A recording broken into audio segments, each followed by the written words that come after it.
இந்த சாகா பிராண்ட் தெரியாமல் ஒரு பெரிய அப்ளிகேஷன் டெவலப் பண்ணாதீங்க. இந்த இடத்துல யூஸருக்கு ஒரு மூவி டிக்கெட் புக் பண்ணணும். என்ன பண்ணுறாரு, வெப்சைட் போகிறாரு, வெப்சைட் போயிட்டு எந்த மூவி செலக்ட் பண்ணிட்டு தேவையான சீட்லாம் செலக்ட் பண்ணிக்கிறாரு, செலக்ட் பண்ணிட்டு பேமெண்ட் ப்ரொசீட் பண்ணுறாரு.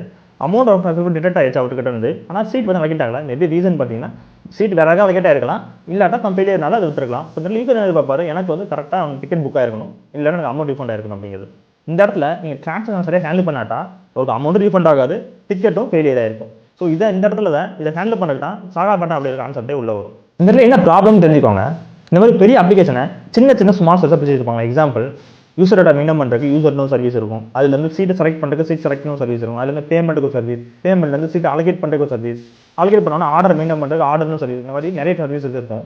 ஸோ யூஐயில் நீங்கள் பார்த்தீங்கன்னா டிக்கெட் சூஸ் பண்ணிட்டு சப்மிட் கிளிக் பண்ணோன்னா இந்த எல்லா சர்வீஸுக்கு போய் தான் ஒரு டிரான்சாக்ஷனே கம்ப்ளீட் ஆகும்.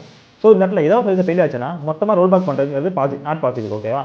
ஸோ இந்த இடத்துல தான் சாகா பண்ண கான்செப்டே உள்ள வரும். சாகா என்ன பண்ணணும்னா இந்த ஒரு பெரிய டிரான்சாக்ஷனை சின்ன லோக்கல் டிரான்சாக்ஷன் செட் பண்ணிக்கிட்டு எல்லா டிரான்சாக்ஷனையும் வேலிடேட் பண்ணும். சக்ஸஸ் இருக்கா, ஃபெயிலியர் இருக்கா அப்படிங்கிற மாதிரி. ஏதோ ஒரு ஃபெயிலியர் ஆயிடுச்சுன்னா அது ஈவன் ஆனால் காம்பன்சேஷன் டிரான்சாக்ஷன் ரன் பண்ணும்.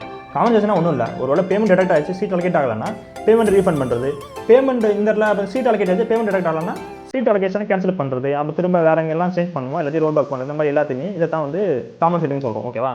இதை ரெண்டு சைடு இம்ப்ளிமெண்ட். ஒன்று பார்த்தீங்கன்னா கோரியோகிராஃபி ஸ்டைல், இன்னொன்று ஆன்லைன் ஸ்டைல். கோரியோகிராஃபிங்கிறது ஈவென்ட் ட்ரைவனாக இருக்கும், அதாவது ஈவென்ட் வைஸாக வந்து இது பண்ணும். ஆல்வேஸ் வந்து சென்ட்ரல் பாயிண்ட்டில் ஆக்ட் பண்ணும். ஓகே, அதுதான் காமன் டிஃபரன்ஸ் சொல்லுவாங்க. இதில் எதனாலும் இம்ப்ளிமெண்ட் பண்ணலாம். இது வந்து பேஸ்ட் ஆன் த சினாரியை பொறுத்தா இருக்குது, அப்ளிகேஷனை பொறுத்தா இருக்குது. ஓகேவா?